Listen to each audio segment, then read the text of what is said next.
Kayo po yata yung naghatid sa dating Pangulo nung siya po ay nasa Villamor Air Base. Kayong sumama para sa dalhin sa The Hague. Tama po? Tama po, Your Honor.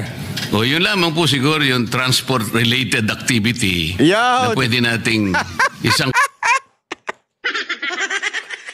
Pasok sa banga. Yun lang siguro yung transport na karanasan mo. Yung dinala mo si Tatay Digong sa The Hague. May I know the name of the current head of the LTO, Mr. President? Assistant Secretary Marcus Lacanilao, Your Honor, is the new head of the LTO. May we know, Mr. President, if the current LTO head has been trained in the transportation sector to merit replacement of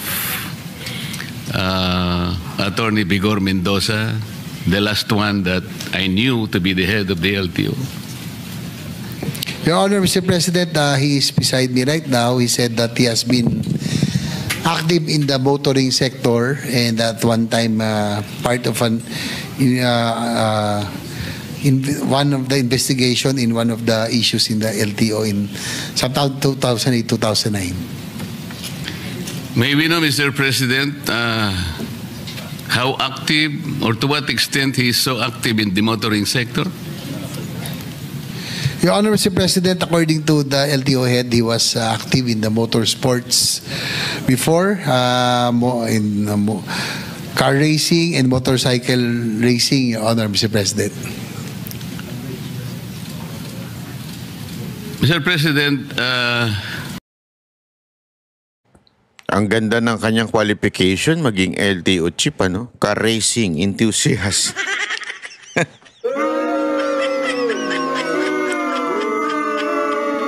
Mali yung sagot nito ni ano?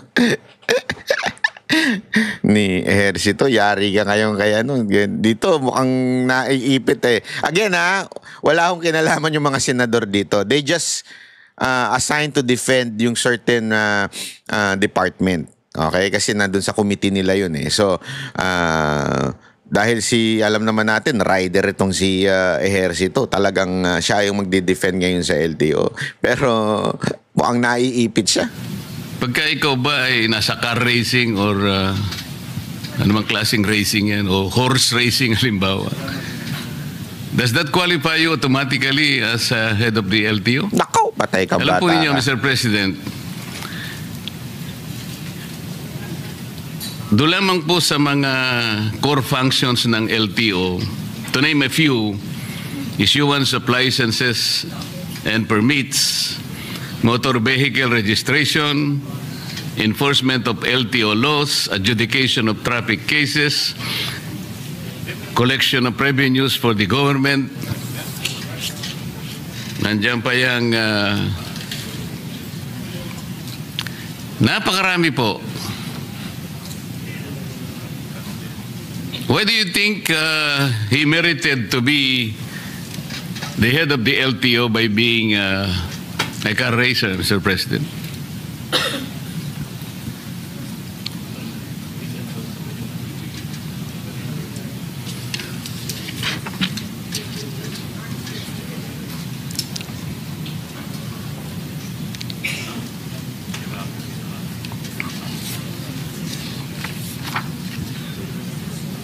Grabe, no? Ang tagal niyan. Ang tagal na walang nagre-react. Niyari siya dyan. Kasi talagang tinatanong eh. Tinatanong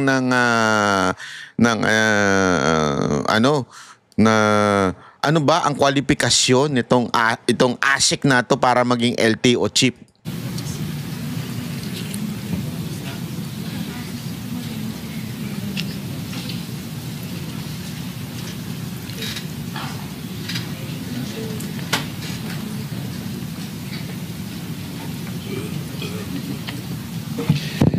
Your Honor, Mr. President, the LTO head said that he was formerly an ASEC of the Civil civil defense, and also was involved in yung pong kanilang family was part of had a bus company. And his previous jobs, he said that he was active in he was really active in the motoring industry and also importation of cars. So more or less yun po yung kanyang knowledge po about the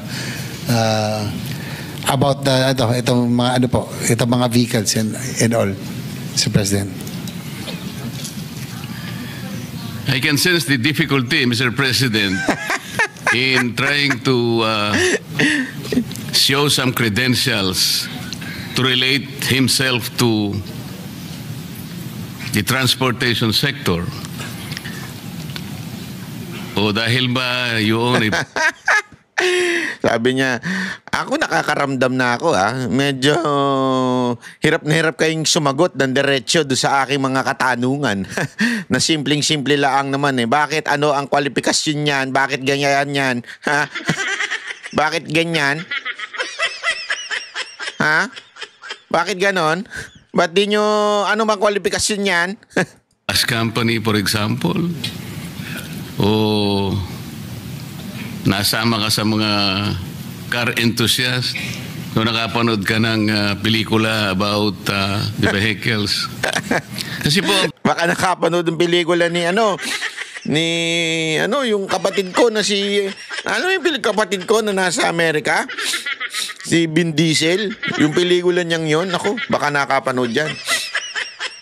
Nag-uusapan natin, Mr. President, napakalaki po ng problema ng ating transportation industry. Hanggang ngayon po Oo, correct ka dyan. Without belittling the efforts of the previous occupants of that office, Mr. President, hanggang ngayon po talaga, pagka po pinag-usapan ng EDSA. EDSA. EDSA lang po. EDSA lang, Sasakit na po lahat ang ulo natin. Aba, talaga naman. Pagkatapos, alam mo, malala talaga ngayon, Sobrang lala. Alam mo kung bakit malala?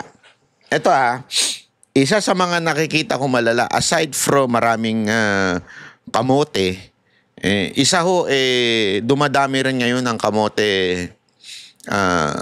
Ayoko naman tawaging Grab kasi may mga iba pa Yung naghahanap ng daan o naghahanap ng, kasi nakikita ko yan makikita mo yan sa mga sa mga nagmumotor.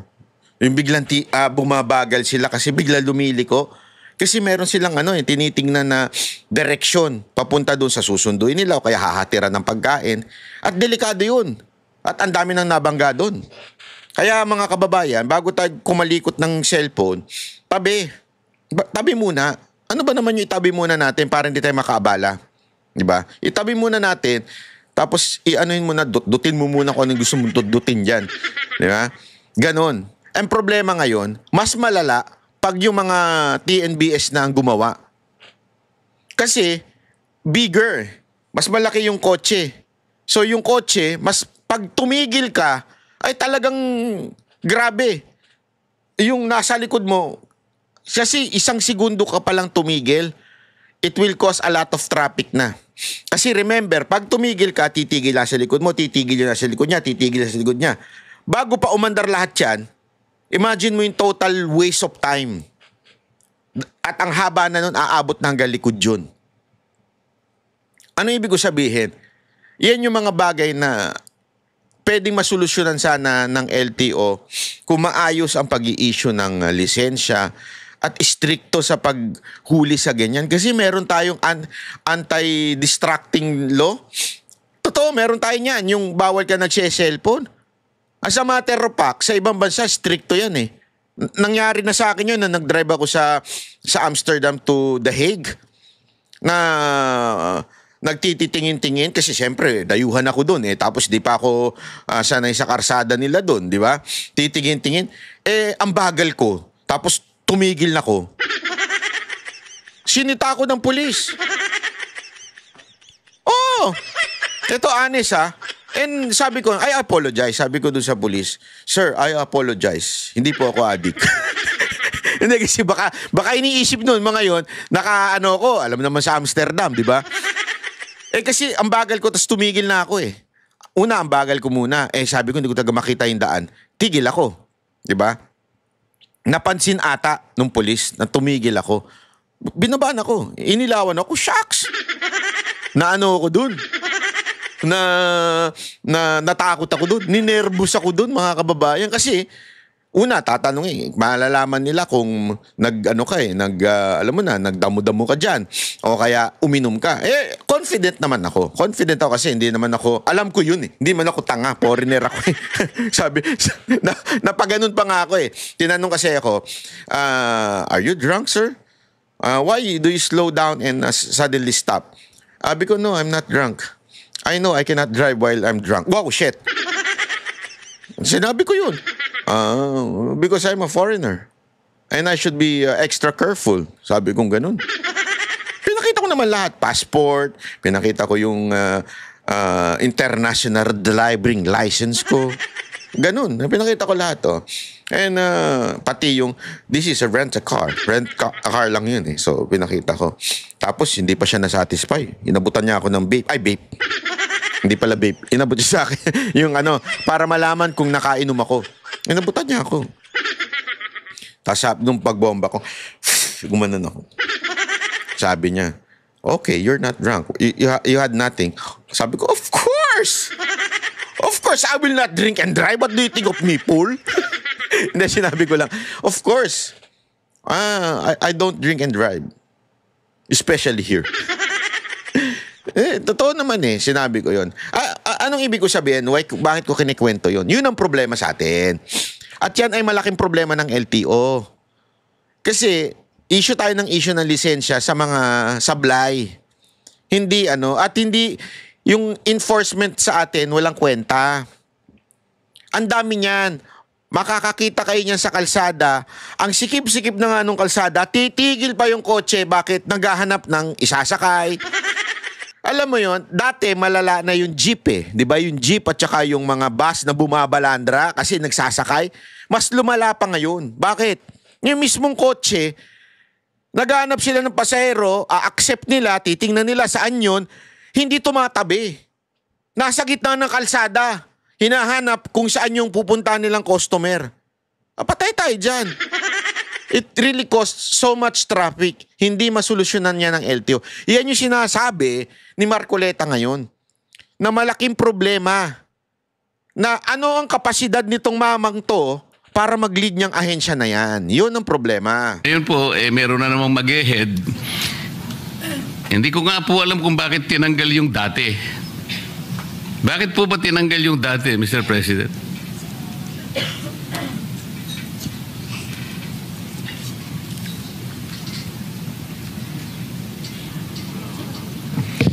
Your Honor, Mr. President, according to Secretary Lopez, they bow down to the wisdom of the President. No? There was sort of a rigodon within the DOTR family. Ako, yari ka na siya rigodon mong yan. Si Atty. Vigor Mendoza is now with the LTFRB.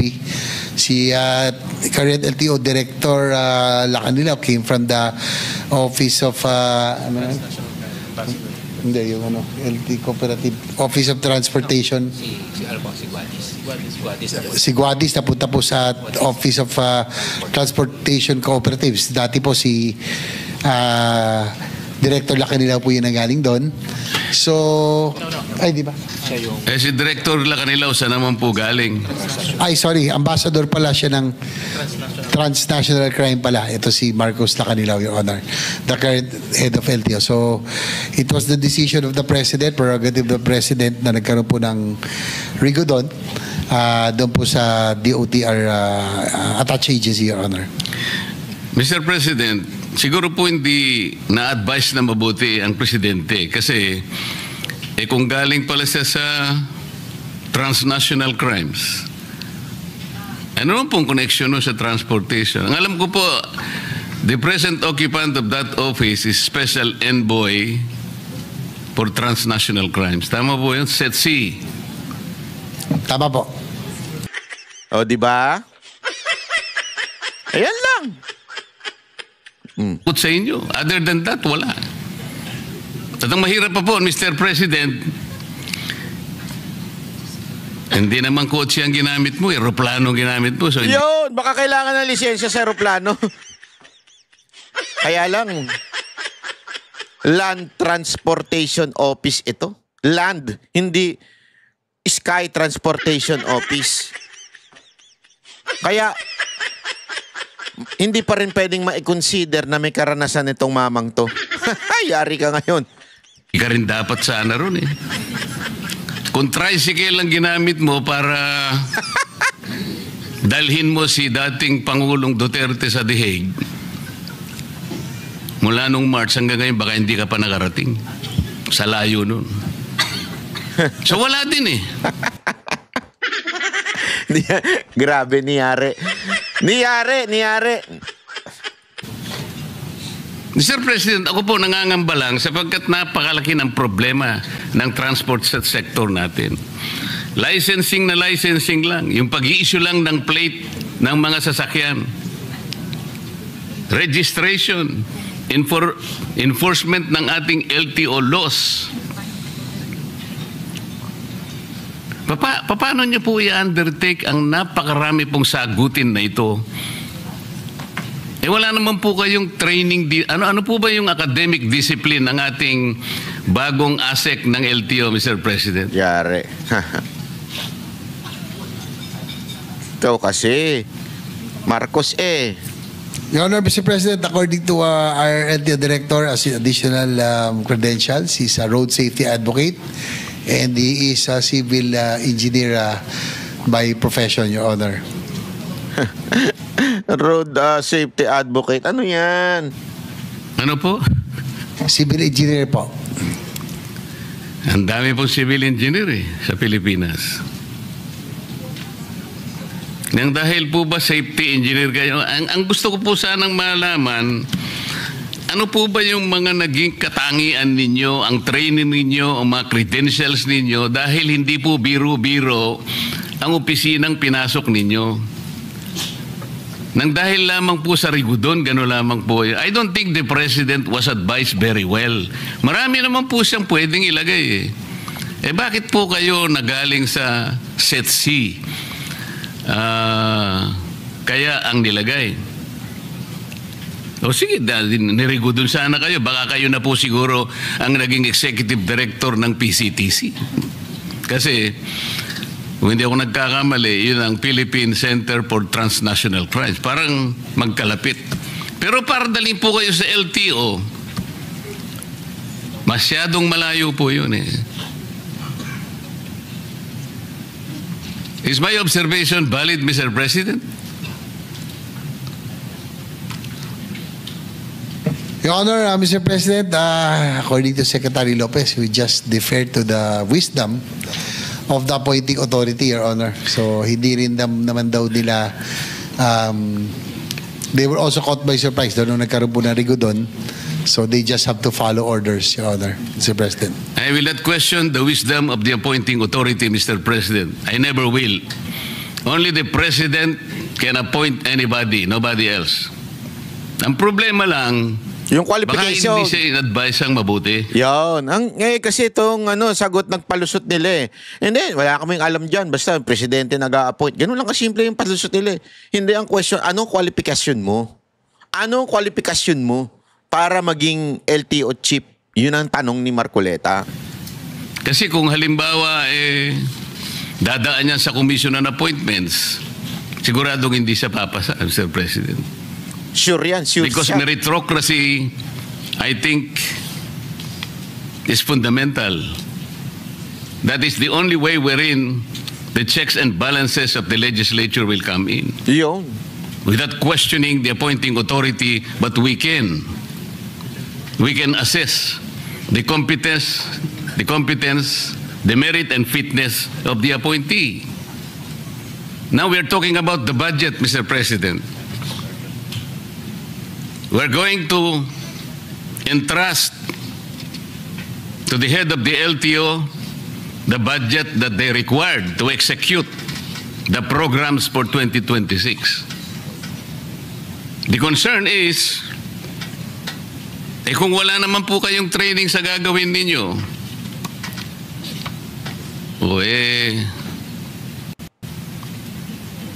baka po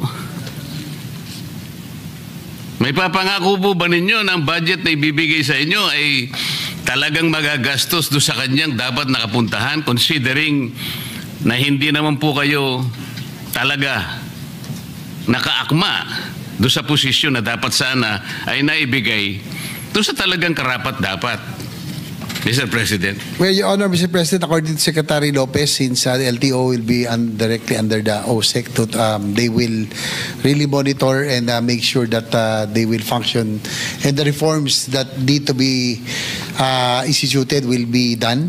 So yan po ang commitment ng Secretary Lopez natin. In fact, meron nga akong ditong side. Meron din pong appointee ron na hindi ako pabor no, na political appointee, na we should appoint people who have the technical skills and know-how and knowledge para hindi masayang, not political appointees. I'm talking about the PNR chairman who was recently appointed. Sayang po ang ating pong PNR. Yan po ang advocacy natin, railway system. Nag-appoint po ng isang dati naming konsihal na who had a lackluster record kahit bilang konsihal. Kaya nga, minsan nasasayang, minsan nakakapagtaka rin. Ako rin, Mr. Chair, nagtataka rin ho ako minsan. Nangihinayang po ako sa posisyon. We should be appointing people. Ako, pinasok niya yung political issue. Patay tayo dyan. Who have that capability and knowledge in position para hindi yun nasasayang. Salamat po sa sagot. So, aminado rin si Senator Ejercito.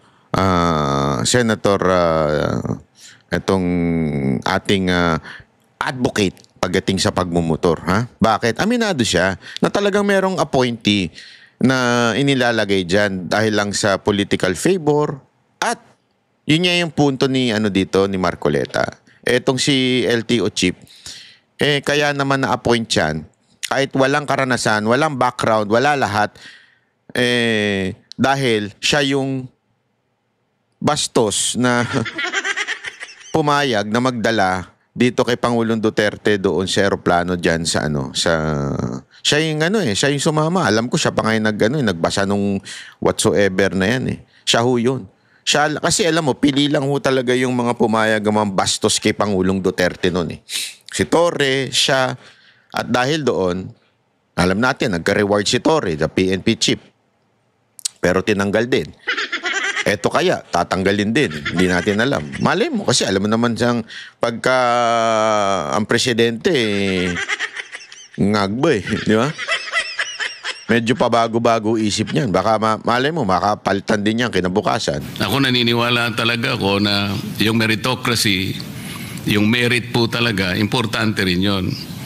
Halimbawa po ako, na-appoint ako na secretary ng DOH. Hindi ko po tatanggapin dahil hindi naman ako doktor Kung magicero po siguro, tatanggapin ko. Magic lang naman yun Ang ibig ko po sabihin, Mr. President, nang dahil ba kayo po ay inihatid nyo ang Pangulong Duterte sa The Hague? Ito po bang kabayaran, Mr. President? Ito po ba'y premyo? Kasi kailangan nating ma-disabuse po ang pagdududa ng mga kababayan natin. Hindi naman po kayo ang dapat na maghatid sa kanya ron Tama po, Mr. President? Tama.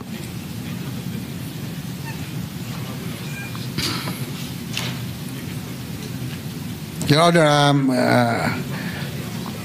sabi po ni Asek Lacanilaw, siya nga po, he confirms that he was one of those on the plane with the former president. Opo, wala namang pagdududa doon and there's no debate in that. Ang tinatanong po, kayo po bang authorized na dapat sumama na maghatid sa hindi tamang pagkakahatid sa dating Pangulo? Under what authority did you accompany the former president to The Hague, Netherlands?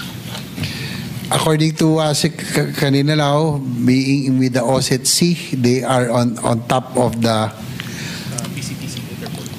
Interpol po. Kaya po sila po kasama. Kaya what po do you mean kasama. they are on top of the Interpol, Mr. President?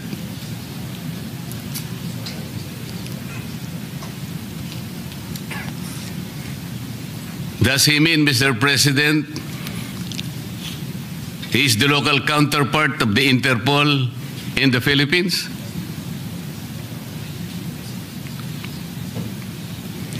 PCTC. Yung pong PCTC daw po is that's Interpol NCB Manila. Yun nga po. Yun nga. The PCTC is the Philippine Center for Transnational Crimes. Opo. Kaya hindi po totoo na sinasabi niya na he is on top Huli siya dun. Huli ka, bata. of transnational crimes. Kayo po ay special envoy, but the local counterpart of the Interpol is the PCTC. It should have been the executive director of the PCTC who should have accompanied the former president, even if we assume that that was regular.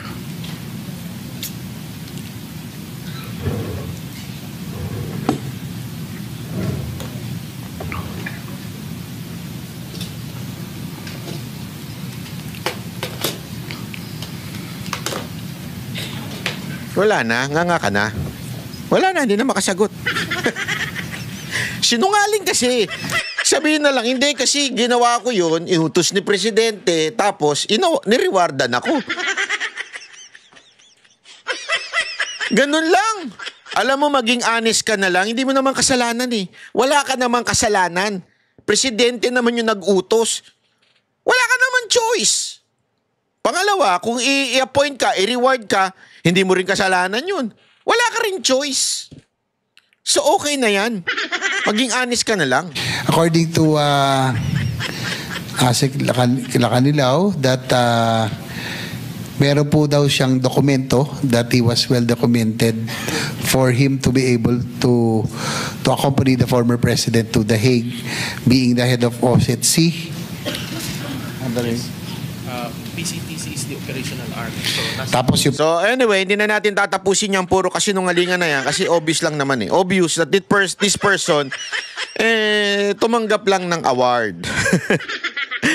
Hindi, ng reward sa kanyang posisyon, di ba? Na maging LTO chief dahil nga naman siya po ay pumayag sa utos ni Marcos na dakpin itong si PRRD at dalhin doon sa eroplano. Ayun lang yun. Okay?